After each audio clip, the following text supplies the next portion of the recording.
AP వ్యాప్తంగా ఇంధన పాట్లు ఇంతంత కాదయ్యా. డీజిల్, పెట్రోల్ కోసం హాహాకారాలు. సగానికి పైగా బంకులు మూత. రాష్ట్రంలో మునుపెన్నడూ లేని పరిస్థితి. డబ్బాలతో రాత్రులు నిరీక్షిస్తున్న రైతులు.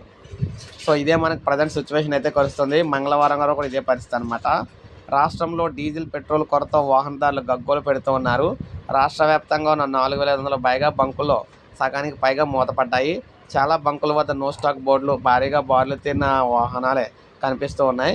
దూర ప్రాంతాలకు బయలుదేరిన ఎందరో దారిలో ఇంధనం అయిపోయి తిరిగి పోయించుకునే వీల్లేక పిల్లలు, వృద్ధులతో సరఫరా అంటే రహదారులపై చిక్కుకుపోయారు. 3 రోజుల కిందటే సమస్య ఉత్పన్నం కాగా పౌర సరఫరాల శాఖ ఉన్నతాధికారులు సీరియస్గా తీసుకోకపోవడంతో ఇప్పుడు తీవ్ర రూపం దాల్చింది. వరి కోత యంత్రాలకు, ఆక్వా చెరువుల ఏరియేటర్లకు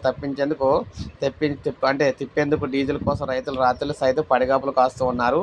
అయితే మొత్తంగా చూసుకుంటే ఒక్కో జిల్లాలో వందల కొద్ది బంకులు అయితే మూతపడుతూ ఉన్నాయి. రాష్ట్ర వ్యాప్తంగా 4,510 బంకులు ఉంటే వాటిలో 421 బంకులు మూతపడ్డాయి. ముఖ్యంగా చూసుకున్నట్లయితే ఇక్కడ మనం చూసుకుంటే గుంటూరు జిల్లాలో అప్పుడు మూతపడ్డాయి. పల్నాడులో 61, బాపట్లలో 15 డీజిల్ లేదని అక్కడ అధికారులే ప్రకటించారన్నమాట. క్షేత్రస్థాయిలో ఇంకా ఎక్కువే ఉంటాయి. అనకాపల్లి జిల్లా పరిధిలో జాతీయ రహదారికి ఆనుకుని ఉన్న 80% బంకుల్లో డీజిల్ లేదు. ఉమ్మడి కడప జిల్లాలోనూ సమస్య ఉంది. తిరుపతిలో 30% బంకులు అయితే మూతపడ్డాయి. తిరుమలలోనూ డీజిల్ లేదు. విశాఖలో కొన్ని చోట్ల పెట్రోల్ కొరత అయితే ఏర్పడింది. దెబ్బతిన్న సరఫరా వ్యవస్థ అనమాట. సో ఏప్రిల్ 2వ వారం నుంచి తగ్గిందనమాట. సో అందువల్ల ఇప్పుడు బాగా తీవ్ర రూపం దాల్చింది. ముఖ్యంగా చూసుకున్నట్లయితే డీజిల్ కూడా భారీగా అయితే పెరిగే అవకాశాలు అయితే ఉన్నాయంటున్నారు. ఇండియన్కి అనుగుణంగా సరఫరా లేకపోవడం వల్ల సమస్య ఎదురవుతుందని చెప్తున్నారు.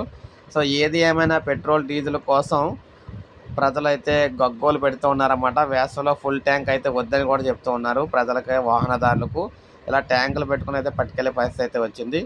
సో ఇది మనకు ప్రజెంట్ తాజా సమాచారం. ఏపీలో పెట్రోల్కు సంబంధించి వాహనదారులు గగ్గోలు పెడుతున్నారన్నమాట. మంగళవారం వరకు ఇదే పరిస్థితి అయితే ఉంటుందని చెప్పేసి, మంగళవారం నుంచి అయితే ఫుల్ స్టాక్ వస్తుందని చెప్తున్నారు. సో ఇది అప్డేట్. ఒక లైక్ చేయండి, సబ్స్క్రైబ్ చేసుకోండి మన ఛానల్.